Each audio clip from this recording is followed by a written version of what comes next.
Right, so guys, you're probably wondering why I have a load of food out in front of me on the table, and it's something I think we could do with making a video on, and it's just accurately counting our calories and how certain things can catch us out while catching our calories in terms of getting an accurate measurement of how much we're actually generally consuming on a day-to-day basis.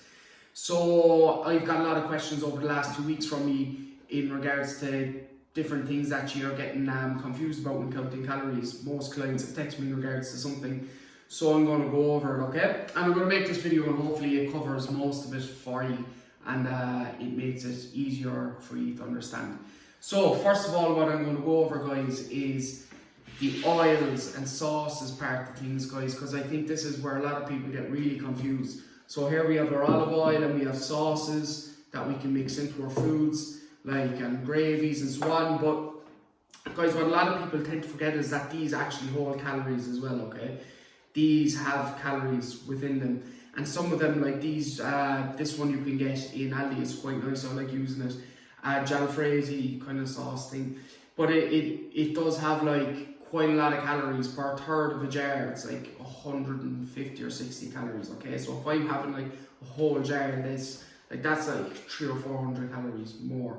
So like, you just need to be careful of things like these, guys. Things like gravy, it's not super high in calories, this one, but it still has a bit of calories in it.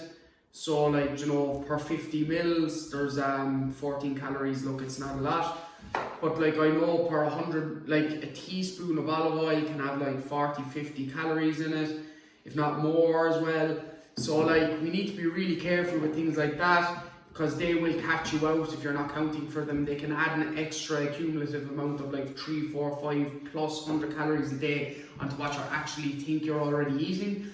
And then lo and behold, you're either back to a maintenance or you're at a surplus, and this is why you're not seeing any weight loss results.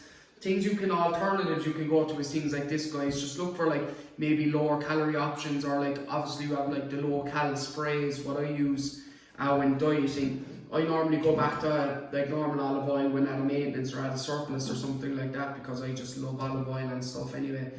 But so next, guys, is things like juices or milk.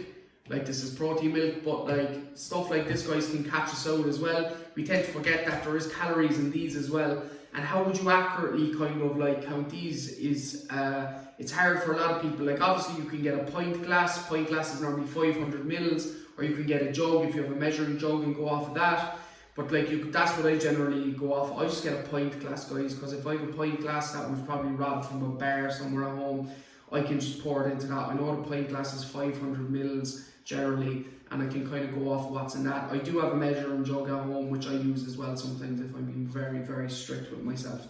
So look, the next thing, guys, that we need to take into account, or another thing, guys, that is really important, I would invest in one of these, a weighing scales, like my polka dot one, not for taking body weight, but for taking the weight of your food, how many grams you're having of food. I would use grams as a measure with food, and maybe you can do mils on this as well. So if you want to put like your glass up and pour in how many mils into the glass, it'll give you a reading there as well.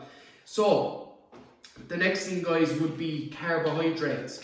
So we have packeted rice, so that obviously is going to, whatever it says on the back, per 100 grams, I think per portion there's 250 grams in a whole packet of this, and per half a packet there's 223 calories.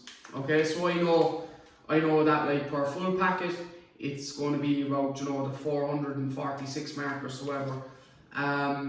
For half a packet it's 233. Okay, we don't need to worry about that.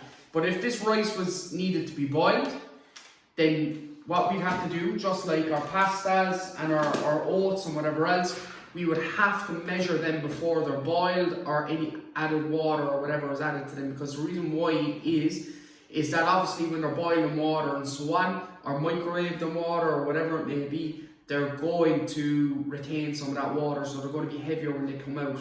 So you're not going to get an accurate measurement of what it actually is. So like you might put 100 grams of dry pasta into the pot, but when it comes out it could be like 300 grams or 250 grams or whatever. So like it's better to do it dry. That's when you're going to get the most accurate measurement of what you're actually eating in that regard. Next, guys, is our meats. So like you can do raw, like uncooked or cooked. Now the more accurate way is, if you're not adding a load of sauces or whatever to it, would be to do it cooked. But you can do it raw as well. You get an accurate measurement raw, but you need to make sure that you're putting in raw chicken fillet when into like MyFitnessPal or whatever, not cooked. So like, because cooked will be less heavy, it won't be as heavy as raw. Because the reason why is a lot of these meats and so on, and some of them are like pumped full of like water and so on to keep them, I don't know, fresh or whatever for longer. But what tends to happen is when we fry them or when we eventually cook them and so on, they do lose a lot of their weight. Like as you can see in the pan, they shrivel up to nothingness, some of them. So our fruit and veg, guys, this is what's in here and so on. Guys, fruit and veg can be counted, it can be uncounted, it depends. Like, there's not a lot of calories in fruit and veg. If you're on quite a strict deficit and quite a strict cut, then yes, you can count your fruit and veg. I would be more likely to count my fruit. I do count my fruit over my veg. Fruit is a bit more calorie dense. It's not bad, it's not a bad thing. Still eat your pieces of fruit and veg, but just count your calories a bit more with the fruit. In regards to veg, the only thing we need to kind of like take into consideration with counting veg is things like potatoes, parsnips, ground veg, because they are way more calorie dense than our normal veggies, guys, okay? So yeah, look, this is a few things I think that might help. If you have any questions about any of this, just let me know. I'm going to throw this up on YouTube and throw it into our WhatsApp, or not our WhatsApp, our Facebook group. So yeah, perfect stuff, guys, and I hope you're all having you know, a really good time with your process or your journey or whatever you're going through with me at the moment. And look, guys, it'd be great to see you getting a bit more interactive inside the group chat, and anything you're unsure of or whatever, just give me a shout.